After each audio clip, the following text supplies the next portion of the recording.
गाय प्रजाति है Bos indicus. Jersey Holstein की प्रजाति है बॉस टॉरस। आज से 1.5 लाख साल पहले ये हमारी भारतीय गाय, वास्तव में भारतीय केवल भारतीय नहीं है, इंडो अफ्रीकन गाय है। 1.5 लाख साल पहले हमारी इंडो अफ्रीकन गाय और ये जर्सी होल्स्टीन, इसका जो मूल था बॉस जेनरा वो एक ही था। लेकिन बाद में ज्वालामुखी के इतने भयावह विस्फोट हो गए, इस विस्फोटों से ये धुआं इतना तेजी से हवा में बिखर गया, यानी गंधक का छा गया। ये प्रक्रिया हजारों साल चली। जब भी ज्वालामुखी फटता है और पूरे धूल भरती है तो क्लाइमेट चेंज होता है, जलवायु परिवर्तन होता है। उस समय हो गया। तो इससे परिणाम क्या? जब भी जलवायु परिवर्तन होता है, ग्लोबल वार्मिंग बढ़ता है, उस समय हो गया था। तो जन्नुक रचना में अपने आप बदलाव होता है। मानव के हो या प्राणी के, वनस्पति के जन्नुक रचना में अपने आप बदलाव होते हैं। एक जन्नुक की स्थिति है, यहाँ यह जन्नुक होगा, यहाँ होगा, यहाँ होगा, बिल्कुल फिक्स है। लेकिन इस स्थिति में जन्नुक अपने स्थान बदलते हैं। इससे क्या हो गया कि ये बहुत जनरा स्प्लिट हुआ, विभाजित हुआ। इससे एक शाखा निकली बॉस इंडिकस, ये भारतीय और अफ्रीकन का है। दूसरी शाखा बॉस टॉरस जो अभी यूरोप में दिखती है। तीसरी याक नाम प्राणी जो हिमालयन रेंज में, वो अभी भी देख रहे हैं हम, चाइना में भी हिमालयन रेंज में है, जो खेती का काम करता है। 3 शाखाएं निकली। लेकिन जन्नुक रूपांतर चलता था, आज भी चल रहा है। 1.5 लाख सालों में दोनों स्पेसीज में जो जन्नुक परिवर्तन है, ये प्रक्रिया निरंतर चल रही है। चलते चलते चलते एक समय आया कि दोनों अलग हो गए। दोनों के गुणधर्म, जन्नुक रचना अलग हो गई। एक बन गया बॉस इंडिकस, एक बया बॉस टॉरस। देशी गाय की त्वचा अत्यंत संवेदनशील है। दूसरी बात, देशी गाय की आंत जर्सी होल्स्टीन के आंत से 1.5 गुना बड़ी होती है। देशी गाय के आंत में जीवाणु की जो प्रजातियां है, जर्सी होल्स्टीन के आंत में से भिन्न है। देशी गाय के 1 ग्राम गोबर में कम से कम 300 जीवाणु, 3000 million beneficial active microorganism eating 1 gram of the cow dung. Jersey Holstein के 1 ग्राम गोबर में 70 लाख के ऊपर काउंट नहीं मिला। देशी गाय अगर हम बैठने की जगह क्लीन है, स्वच्छ है तो बैठेगी, नहीं तो रात भर खड़ी होगी। सच्ची बात है। ये भैंस जैसा है, नीचे बैठते, कहीं भी हो नीचे बैठ, इसको कोई स्वच्छता का मापन नहीं है। दूसरी बात, हमारे आबो हवा में जर्सी होल्स्टीन गाय की चयापचय शक्ति इतनी सक्षम नहीं होती, इसलिए उनके आंत में जंतु का प्रादुर्भाव हरदम होता है। वो जंतु को नियंत्रित करने के लिए जर्सी होल्स्टीन को क्या पिलाया जाता है? जंतुनाशक पिलाया, एंटीबायोटिक्स पिलाया जाता है। जब जंतुनाशक पिलाया जाता है, 30% जंतुनाशक आंत में सोख लिए जाते हैं। बाकी जंतुनाशक के अवशेष दूध में आते, गोबर में आते, गौमूत्र में आते। जब आप उनको एंटीबायोटिक्स पिलाते हो, जंतुनाशक इसमें आते, दूध में आते, गोबर गौमूत्र में आते। और गोबर गौमूत्र से बना हुआ खाद जब भूमि में डालते तो जंतुनाशक कहाँ जाते? भूमि में जाते। जंतुनाशक है, जंतु का नाश करते, ह्यूमस की निर्मित को रोकते। तो साथियों, देशी गाय अद्भुत प्राणी है। देशी गाय के बिना पूरी दुनिया की खेती अगली बार नहीं होगी। एक ऐसा देश है ब्राजील नाम का, अमेज़न नदी के किनारे बैठा है। घने जंगल है, हमारी जैसी आबोहवा है, हमारी जैसी फसलें हैं। और ब्राजील सरकार ने क्या किया, हमारे देश में से, आंध्र में से ओंगोल के बुल, सांड और गाय लेके गए। बहुत ही सुंदर गाय है ओंगोल आंध्र की। ये गिर लेके गए राजस्थान से, थारपारकर ले गए, गिर सौराष्ट्र से ले गए, थारपारकर और राठी राजस्थान से ले गए, और साहिवाल पंजाब से ले गए। और उन्होंने क्या किया, हमारी भारतीय गायों का आपस में इनब्रीडिंग किया। इनब्रीडिंग माने आपसी संकरण किया। अने भारतीय एक गाय के सांड से हमारे भारतीय दूसरे नस्ल के गाय को लगाया। इस तरह एक नई नस्ल निर्माण की वंश सुधार कार्यक्रम। उसका नाम रखा ब्राह्मीण। आपको ताज्जुब लगेगा, एक इंटरनेशनल कंपटीशन में ब्राह्मीण गाय ने भारतीय ब्राजील में 64 लीटर दूध दिया। एक गिर अहमदाबाद मैंने देखा, मेरे सामने 3 बार दोई, 24 लीटर दूध दिया। कौन बोलता हमारी गाय दूध दी? हमारी गाय भी दूध देने की क्षमता रखती है, लेकिन वंश सुधार नहीं है। हमारे महाराष्ट्र में एक खिलार नाम की गाय है, बहुत अच्छे बैल है। बैल इतने कि 10 क्विंटल बोझा धो धो दौड़ते हुए लेके जाता है, इतने बैल।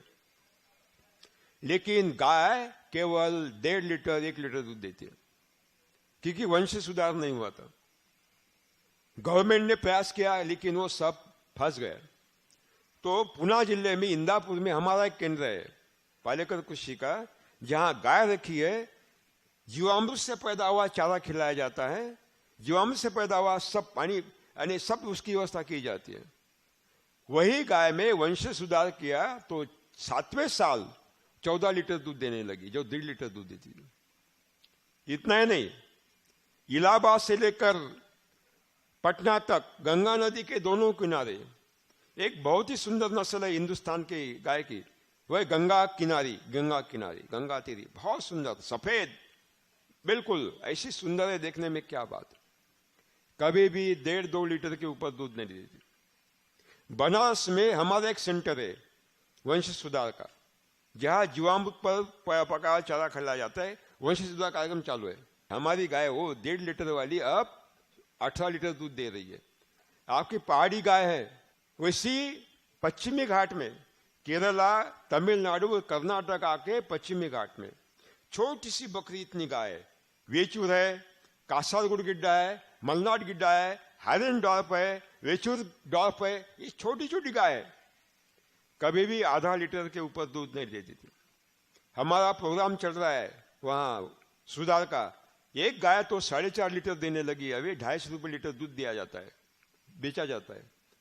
तो आपकी पहाड़ी गाय भी वंश सुधार से सुधर सकती है, इसका दूध हम बढ़ा सकते हैं, उसका पोटेंशियल बढ़ा सकते हैं, अच्छे बैल भी दे सकते हैं। आपके जिले में, आपके क्षेत्र में ऐसी गाय ढूंढिए देशी, जो सबसे ज्यादा दूध देती है, उसको खरीदो, उसको पकड़ो, उसका जो बछड़ा है वो सांड के लिए विकसित करो, क्योंकि जो ज्यादा दूध देते है उसका बछड़ा अगर सांड के लिए विकसित करता है, उस सांड से अगली पीढ़ी जो होती है वो ज्यादा दूध देने वाली होती है। कम दूध देने वाली का बछड़ा सांड के रूप में विकसित करोगे तो उससे जो संतति होती है वो कम दूध देने वाली होती है। तो ज्यादा दूध देने की गाय बहुत आवश्यक है, उसको ढूंढो, उसका बछड़ा अलग से पालो, उस बछड़े से अगली प्रोजनी 3 साल तक करो, 3 साल में सांड बदल दो, क्योंकि रिश्ते बदलते हैं, और फिर नया लाओ। इस तरह एक वंश सुधार का कार्यक्रम बनाओ, हमारी जीवामृत पर चारा खिलाओ, बहुत ही बढ़िया काम होगा।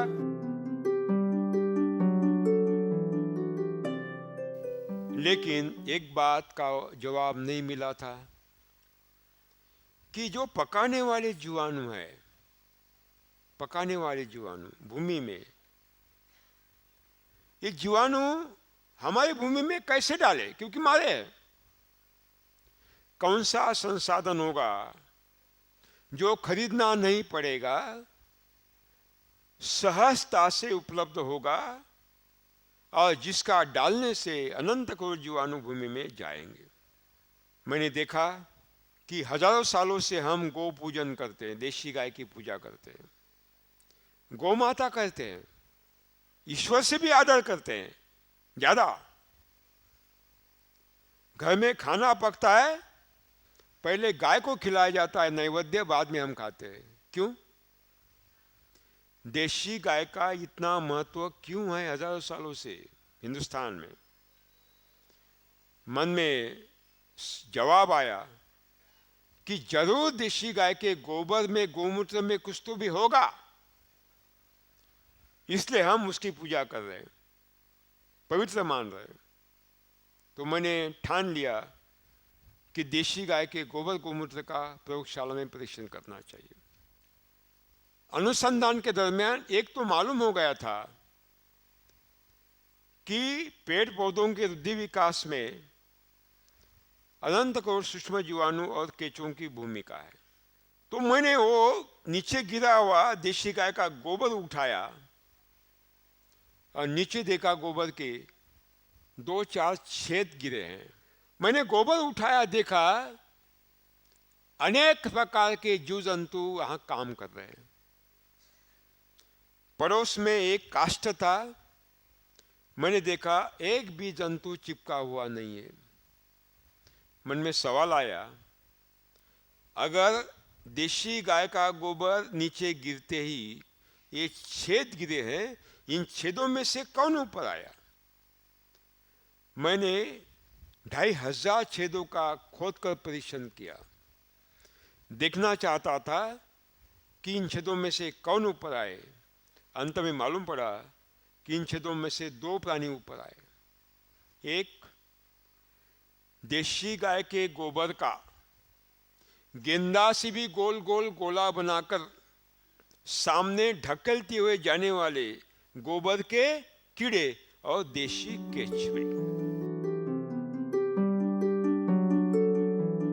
केवल देशी गाय के 10 किलो गोबर 1 एकड़ के लिए महीने में एक बार काफी है, 11 किलो की आवश्यकता नहीं है। जब मैं 10 किलो गोबर खाद बता रहा हूं, गोबर बता रहा हूं 1 एकड़ के लिए महीने में एक बार, वो खाद के रूप में नहीं है, अनंत करोड़ सूक्ष्म जीवाणु के जामन के रूप में।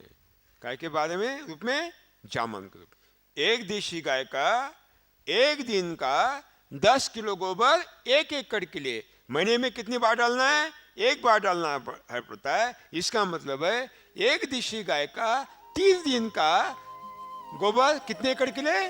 30 एकड़ के लिए।